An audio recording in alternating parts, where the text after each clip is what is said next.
Let's go, girls. Just tell me that I can and show you things that you couldn't believe.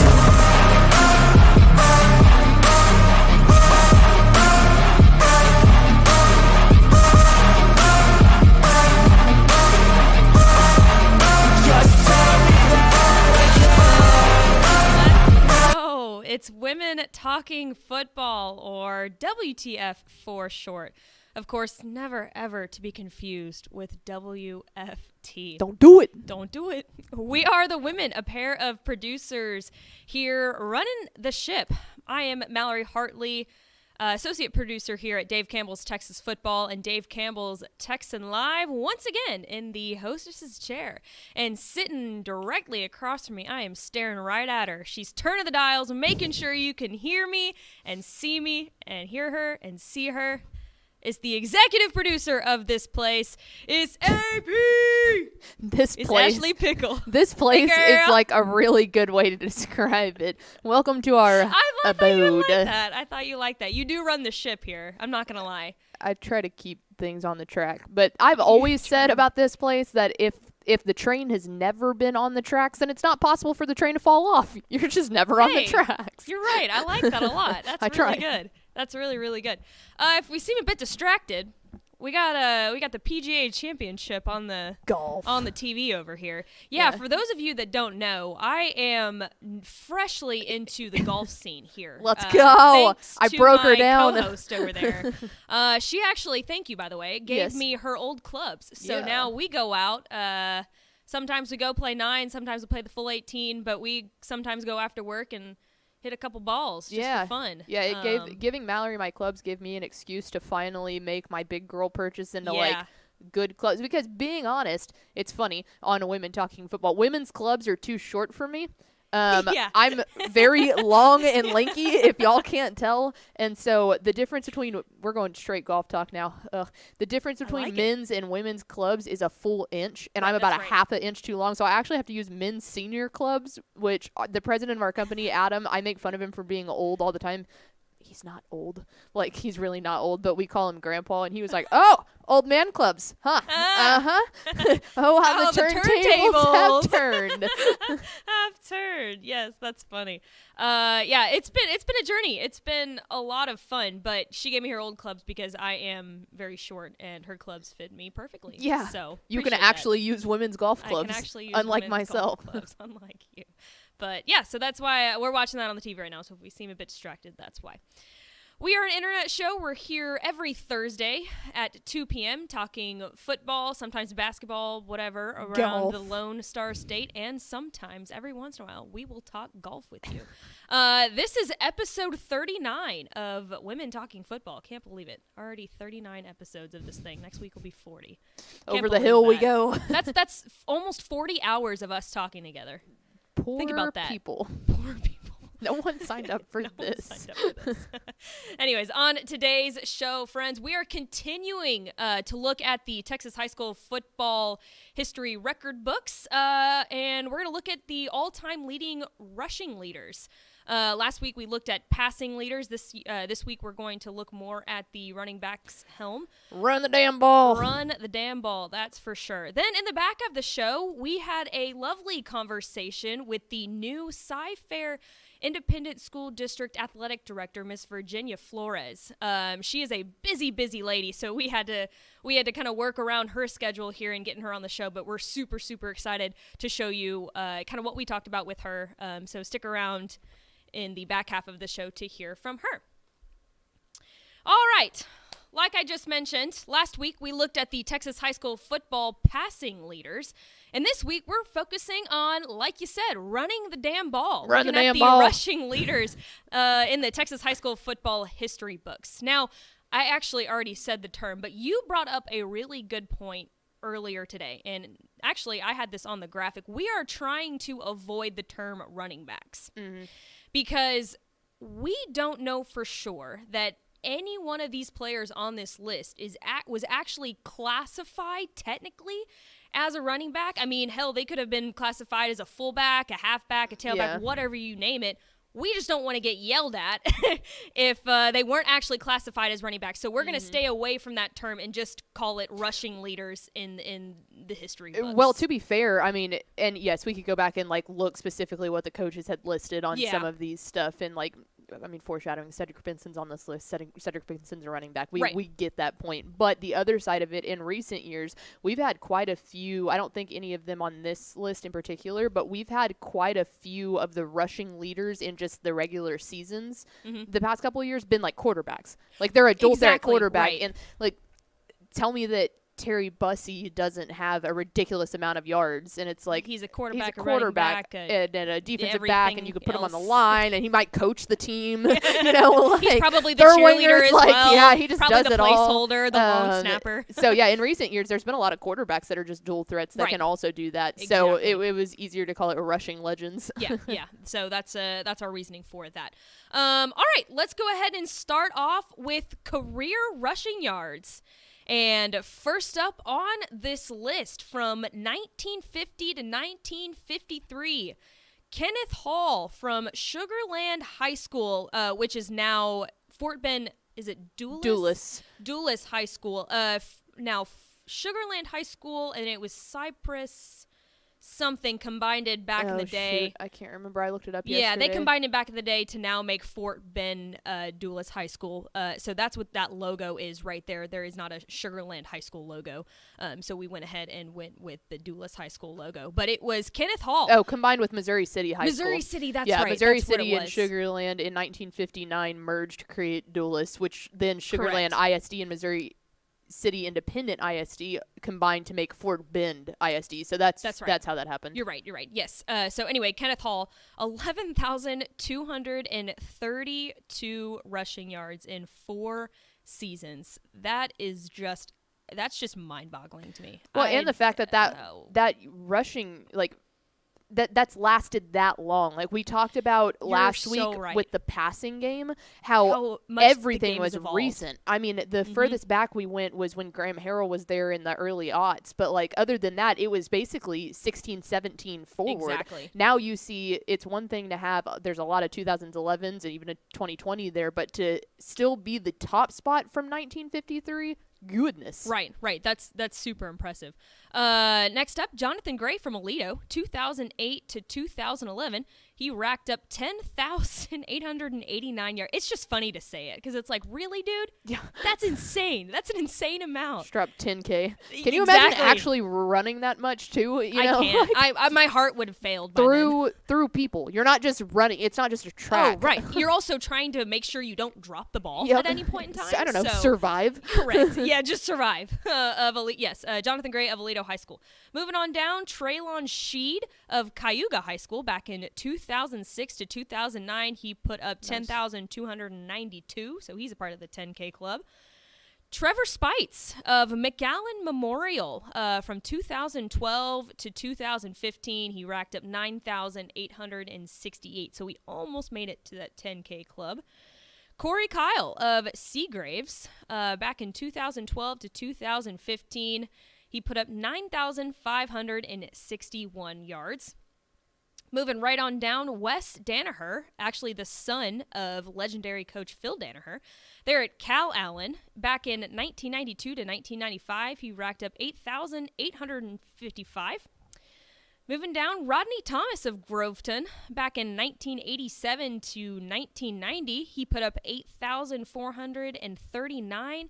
And then lastly on this list, Cedric Benson, like you already mentioned, actually a running back, of Midland Legacy, formerly known as Midland Lee, from 1998 to 2000. He was able to rack up 8,423 yards. Seeing Wes Danaher on this list really puts into perspective just how long, we talk all the time about how long Coach Danaher was a coach for. To see that his son was playing in 92 through 95, really puts it into perspective just how long Coach Danaher was coaching. Right, you know? Right. 40 plus years. And it's mind-boggling when you see, his son was playing before either of us were born. Right, exactly. Well, and it's really cool, too, because you know how well-known Phil Danaher is around Texas high school football and the history books and stuff, but to see his son also become part of they're both in the history. Like, if there was really, a legitimate really cool book, both of their names are in there. Exactly. That's really stinking cool. So that right there is the career rushing leaders of the Texas high school football history books. Moving on. Run the damn ball. Let's look at single season rushing yards. Starting off again with Kenneth Hall from Sugar Land High School. Back in 1953, he was able to put up 4,045 yards in a single season. I mean, insane. Wow. We're oohing and gooing over the fact when we see a quarterback able to throw for that amount. Mm-hmm. That's actual, like, again, foot on turf. Right. Giant men chasing after you, running the ball. Yeah. That's insane. I mean, Insane. good Lord. Now, as we move on down, if you take a look, these next three names, you look at the names, Trey Williams, Jonathan Gray, and Joseph Sadler, all in 2011, were just a couple yards away from each other. That is crazy. So Trey Williams of Spring Decaney back in 2011 put up 3,890. Jonathan Gray, once again, from Aledo, back in 2011, put up 3,888, so only two behind Trey Williams back in 2011. And then Joseph Sadler of Divine High School, back in also 2011, put up 387, one less yard than Jonathan Gray in the same dang year. That's got to be so frustrating. I would have been so frustrated, especially man. because Jonathan Gray is such a household name around here that I don't think that, obviously, Joseph Sadler was unbelievable. And people who were especially paying attention to high school football from a statewide perspective back in that time would definitely recognize it. But you start asking our interns that are coming in, like, oh, yeah, which of these two names do you recognize? And 1 yard was the difference. Right, you know? Exactly. It's crazy to think about it that way because, yes, Jonathan Gray is definitely probably the most well-known name out of those three, I would say. But anyways, let's moving back on down to the list. Rodney Thomas of Groveton back in 1990 put up 3,701 yards in a single season. Again, on this list, Wes Danaher of Calallen back in 1995 was able to rack up 3,569 yards in a single season. And here, this is kind of where I start to become more familiar. Jonathan Brooks of Hallettsville back in 2020 put up 3,530, was also Mr. Texas Football. And that right there, that number solidified it to us that he deserved to be Mr. Texas Football in 2020. It was the game that he single-handedly destroyed Llano in the semifinals that solidified it for me. I'm sorry. How did you feel watching that game? Were you excited because I lost? You basically I thought I was just watched like Mr. Texas Football? Yes. Or were you sad because your alma that mater? That was the first time that my alma mater had ever been to a state semifinal, so I was happy all around. Right. And I was also happy that if they were going to lose to someone, it was going to be a player as impressive as Jonathan Brooks, and also a player who's like super humble and super nice. Like, they could have lost to a kid that really likes to flaunt, his skills, and that's perfectly fine. More power to you. We love confidence. But, yes, it did help my heart knowing Jonathan Brooks was something special. Right. But sting him. Correct. I was sad. It's okay. It's okay. But we love us some Jonathan Brooks around these parts. We absolutely do. It's okay. We absolutely do. And lastly on this list, Cedric Benson, back in 1995, racked up 3,526 yards in a single season there at Midland Lee, Midland Legacy, formerly Midland Lee. Yep. So those are the single season rushing yards of our rushing legends in the Texas high school football history books. Lastly, we're going to look up single game rushing yards, and we kind of did this segment also last week, but we weren't able to make a graphic for it just because there's so much that needs to be put on this graphic in order to tell the full story, and we weren't able to do that, so I'm just going to read it off this list here. So first up, Matt Gaddick, I believe is how you pronounce his name, from McKinney. In the game versus Plano East back in 2017, he racked up 599 rushing yards in a single game. You know what's crazy to me? 599 yards in a single game. To me, that's like, now reading a lot of magazine pages, that's a lot of guys like single season rushing yards. Oh yeah. In a single game? Yeah, it's almost 600 rushing yards? It's very common nowadays for if a team that is a run heavy team and they have just kind of like an arsenal of like 3 really good running backs, right, to see like your second one get like 600 yards and go, hey, that's awesome, you know? Right, like, exactly. Much less one game. Right, it's insane. Up next on the list, it was Darrell Ellis in the Somerville versus Thrall game back in 1998. He put up 587 yards. Oh, I'm so sorry if I pronounced these names wrong. DeMarca, I believe is how you say it. Of Wichita Falls Hershey versus Decatur back in 2017, fairly recent. He put up 580 rushing yards, and it's crazy to look at all the way down this list and how close all of these numbers really are together. Yeah, I was just fixing to say that the passing yards had a much greater differential between the record book holders. All of these are insanely close. I mean, all the way up from like the first one down to the bottom one that's not even split by more than I know, they're all 70. In the 500s. Yeah, I was like not even 70 yards, which in the grand scheme of things, if you've already run for 517, why not just run for 599, you know? Right, exactly. How hard can it be? A couple extra carries there for you, honestly. I mean, moving on down the list, Emmanuel Abdallah of China Spring versus Liberty Christ back in 2019. I think we missed 2 of them. 554. Tyrone Swoops and Deion Williams. Did we talk through those? No, not yet. I thought you stopped at Foster.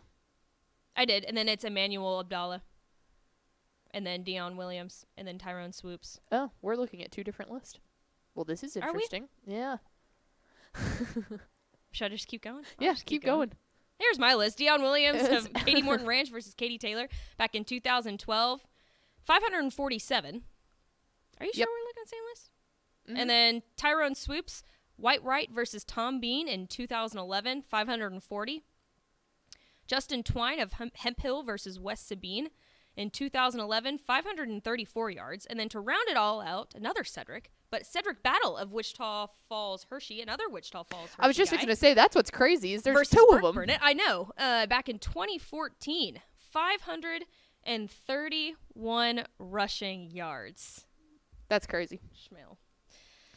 So there you go. Single game rushing yards. And it's just seriously mind-blowing. I mean, putting up over 500 yards in a single game is nuts. Because like I said, reading all of these magazine capsules for kind of the first time, I guess, proofreading, it's crazy that like a lot of these guys, a lot of these really good running backs only do put up around 500 in a single season. So in a single game, that's really stinking impressive. Yeah, well, and it's funny, too, because you can get into a really, really big like, we're keep saying, run the damn ball, you know, like, that's kind of an old-school way of thinking, and we've talked so recently about how the passing game has really exploded in the last decade or so, and even a little bit further back than that, but it is funny to look at it from an even grander scope, because we've talked a lot in this office before about Mike Leach and his air raid offense and everything that he's brought and how many people have followed that now throughout the NFL, throughout this.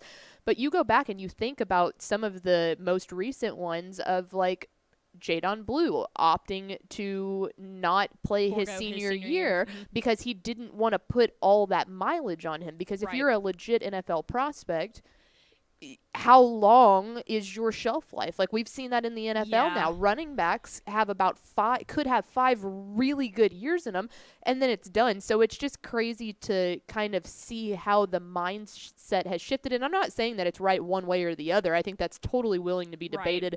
And I honestly think that's more of a case-by-case scenario. But this is exactly why it opens up the scope into, all right, are people just getting bigger on the lines and it makes it harder to run through? Are running backs getting weaker? Or do we like the passing? It's just, it opens up just a world of debate. Right, it really does. Yeah, that's why you basically really don't see any running backs go in the first round anymore of the NFL draft. You're usually seeing the best running backs being picked in the second round, the earliest. So, yeah, it definitely does open up a whole nother can of worms to talk about. And it's super interesting. I mean, whether you think that, the passing game's just more prolific now with you know, the air raid offense and stuff, or if you just think like, hey, it's just tough to carry that much weight on you as a running back. I mean, you're pretty much, that's just a lot of wear and tear on your body. Right. Per and game. I think a lot of it has to do too about and this is getting way in the weeds, but I genuinely think that a lot of that has to do with how far we've come medically and how far we've come diet and more aware of what we're doing. Because I grew up, you grow up and you hear about Cedric Benson and you hear about Ricky Williams and the greats of that kind of stuff and what they were able to do for the Longhorns. And then now you look and all we're talking about with the Longhorns is Quinn Ewers and Arch Manning. They're two quarterbacks who can pass the ball. And it's okay, did it really shift that much? And it's just hey, it's the same thing between the LeBron and Michael Jordan thing. What would he look like now? These guys, the defenders that they're going up against are bigger. They're stronger. It's you got to start thinking about that. It's difficult to run through a brick wall when they all look like brick walls, and it's not just one Michael Orr and then, some other normal looking guys. Right. That's why when we see the slot T offense make a reappearance, we're running backs galore. We got all of them. We have all of them. I can't figure out where any of them are. I love it. But we could debate this for we could hours. We could. And this is a really fun segment to do too. I think next week we're probably going to do reception yards or something. If we're going to continue on in this series, I just think it's super interesting. And I love dive deep down into these record books. Yeah, and I love the thought of okay, is a quarterback just that good, or does he just have really good receiver? Man, that's so much of a case by case. Run into that. It's a classic. What came first, the chicken or the egg? Exactly. Exactly. We just, what we need to do. One of these days in the off season, for a WTF episode. Producing on the fly here. We just need to pick a couple of really good topics and just debate them. Go. No kind of preparation and just go. Go. I think that'd be fun. That would be the perfect time for Schmale to make his WTF appearance because Schmale has very hot takes one way or the other. Does. So if y'all want to see us actually fist fight on Women Talking Football. Yes, exactly. I hope he's listening. He probably is. So there you go. Those are the rushing leaders of the Texas high school football history books. Hashtag run the damn ball. Run the damn ball. Said, we're gonna continue on to this series, and I'm not sure what we'll do next week, but maybe we'll look at receiving yards or something like that next week. Or if y'all have anything that y'all really want us to dive in on the record books or comparing some of this stuff, let us know. Yeah. We're open to ideas. Yeah, please do. All right, Pickle. Before we get to our conversation with Virginia, let's hear a word from our good friends at VCR Now. Born and bred in Texas hits a little different, as it should. Texas loves doing business with fellow Texans. VCR Now takes its Texas roots as seriously as its many partnerships with schools and universities around the state. It's also why we're so proud to promote our brand in the pages of the Texas Bible, Dave Campbell's Texas Football, and on the airwaves of Texas Football Today. Driven by producing quality broadcast video, state-of-the-art audio, and LED video scoreboards at affordable prices, VCR Now makes sure to listen to your needs in its athletic department before recommending the next best steps. Building great products is our business, and it's our focus on building meaningful, long-term partnerships with our clients that sets us apart. From our 24/7, 365-day help desk, the training lab in our hometown of Red Oak, or our sports marketing business plan that puts money back in the hands of our athletic departments we support, VCR Now is built to last. Reach out to us today at info@vcrnow.com or by calling 855-GO-VCR-NOW. Again, that's info@vcrnow.com or by calling 855-GO-VCR-NOW. Malpal, let's head on over to the hotline because we are extremely excited to welcome in a lady that just got a new title, and it's a pretty big one if you ask me. We're welcoming in new Cy-Fair Independent School District Athletic Director Virginia Flores. Howdy, ma'am. How are you? I'm doing great, doing well. We just had a meeting with all of our coordinators and assistant coordinators to close out the year, so it was good to see everybody, but just happy to be here. Thank you. Absolutely. And I mean, just obviously, it has been announced for some time that your predecessor, Ray Zapata, is heading over to take on the new UIL athletic director role. I know that was really exciting for all of you down there in Cy-Fair ISD. What has this time been spent like for you so far after that announcement and kind of knowing that you were the next one to hopefully fill the shoes there? it's bittersweet, and that's probably the best term. When we found out that Ray, got the job, and we've told many people this. I mean, it was, selfishly, we were devastated. He is a tremendous leader. He cares so much for kids and coaches and wanting to do right by them, and he has really done such a tremendous job of making Cy-Fair ISD a destination. And, to know that he was going to leave, selfishly was something that, we had a hard time with. But then when we realized, like, hey, this is the guy that's going to be representing every coach and every athlete, for the state of Texas and being an advocate for them. I mean, you couldn't ask for a better guy to do that. So we're super happy for him. This position, it wasn't quite finalized, and announced until Monday, but I think what's been great is that we have a tremendous team here in our office and our staff who all just, we love to work hard. We love to serve kids, and they have been nothing but supportive. And of course, the scope of this can feel overwhelming at times when you've got 12 high schools and 20 middle schools and you're overseeing compliance. But what's been great is that every single person steps up. Like, it truly is a team. And it's one of the things I love about sports is that we all come together collectively to work hard for the greater good. No doubt about that. Now let's go ahead and throw it all the way back to the beginning here. You were a girls basketball coach for a while, and you even have a state championship to your name there at Cy Woods. What did you love the most about being a coach at the high school realm? Wow. There's so many facets of it that I loved and I do miss. And, like where I am now, you don't get to see the daily interaction with the kids. And I think I miss that the most is that when you have a kid that comes in as a freshman and then leaves as a senior, you get to see and get to be a part of the growth. You get them to buy into the experience of working through tough situations and coming out on the other side.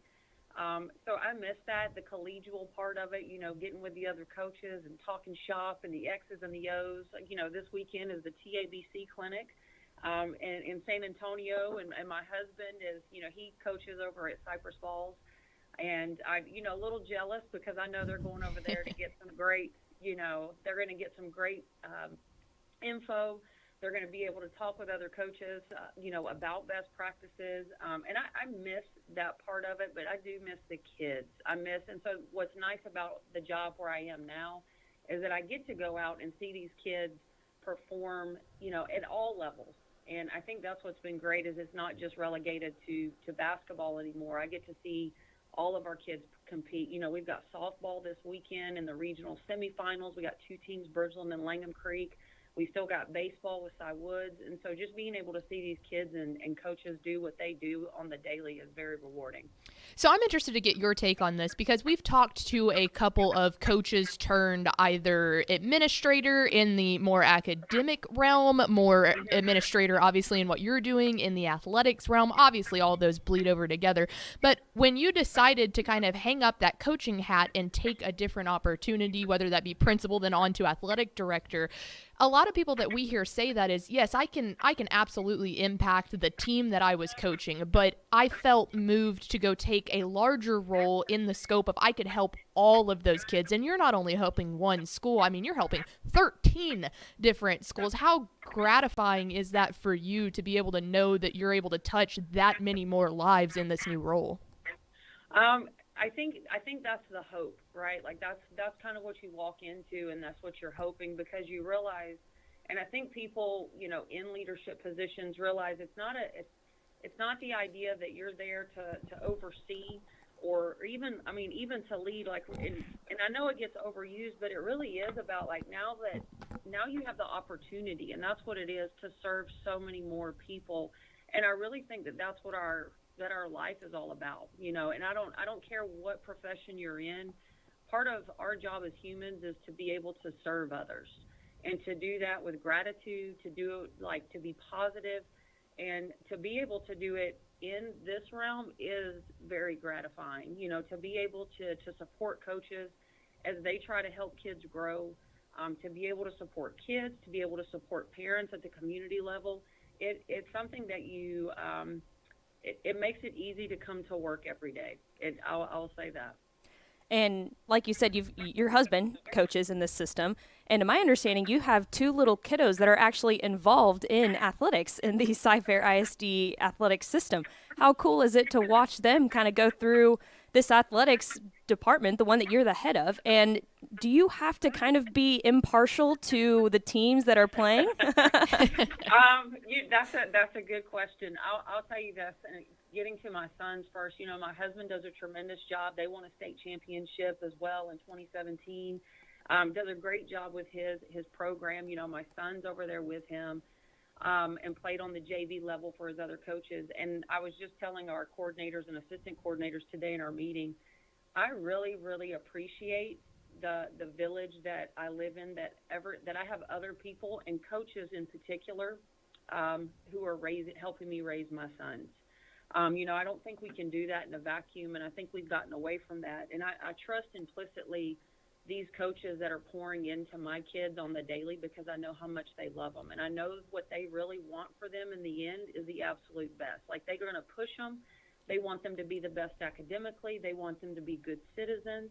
And, of course, they want them to compete. But I think that big picture of developing them as young men, it makes me feel good as a parent to know that I have help with that. Mm-hmm. And it's one of the reasons I value our coaches so much. So as far as having my sons be a part of that, I'm just super, super grateful for the great coaches that we do have to help us raise them. Do your boys ever like to remind Coach Flores that there's a boss of not only the house but of the job as well? Do they like to let Dad remember that a little bit? You know what? That's funny. So I might be the boss out here, but we're gonna, like, Richard. He takes care of business at the house, and I appreciate that. So. And the boys also understand that dynamic. So the buck stops at Mom and the buck stops at Dad. So and I will say this, my husband and I are both highly competitive, and so we've realized the key to us, like, doing anything well is to make sure we're on the same team. So and our boys know that Mom and Dad are on the same team and don't try to, like, do it any other way. And then we know we're going to be successful. A fun, friendly household competition. Well, before we let you go, Virginia, we wanted to ask, obviously, you were left in great hands with Coach Zepeda making his way, but there's also always opportunity for change, and I know that Coach Zepeda would be the first person to say if anyone can create that it would be you. What's the one big goal for you kind of heading into this first school year as athletic director there at Cy-Fair? Good question. That's a great question. I think that Coach Zepeda has steered this ship in the right direction, and I think part of our job is to make sure that we're keeping it on track. That we're still making this place a destination. If there was one goal that I had to really focus on, I think it would be about, like, how do we make sure and ensure that our coaches that are here, that we're attracting quality coaches, but that we're also keeping them. In education right now, and this isn't true just for CFISD. I think this is something statewide. We have a lot of teachers and coaches that are leaving the profession for various reasons. And I think that one of the things that we have to do is we have to be examples and beacons. And I want to really focus on making sure that our coaches feel supported, and they feel so supported that they want to encourage, and they're also speaking light into others to come into this profession, because there's been no more. It's more important now than ever for our coaches and for their jobs and what they mean, and no other place where are we working to get kids to unite behind something, regardless of race, religion, creed. We're getting kids to unite around one common goal. And I think that's super important right now, I think, in a time like this. And so I really believe that our coaches have that calling. And so my job and my goal is to make sure that we're getting more coaches to stay, and we're getting more coaches to come into to CFISD. Well, there she is. She is the new athletic director of Cy-Fair ISD down there in the greater Houston area, Virginia Flores. Virginia, thank you so much. Congratulations again on the new role. And I know that we're super pumped to work with you, so I'm sure you'll be this is not the last time we'll speak heading into next year. Absolutely. Ashley, thank you so much for having me. There she goes, new Cy-Fair Athletic Director Virginia Flores. Just so incredibly excited for her and this new opportunity that she's getting.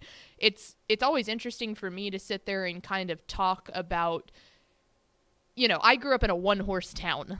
There's one high school. Like, our athletic director, that doesn't make it any easier by any stretch of the means. It's still an insanely difficult job. But the thought of managing 13 different schools that are all, just different levels of everything, of anything like that, and trying to find a happy medium. That's a really difficult job, but she's absolutely, in my mind, the right person for the gig. I agree.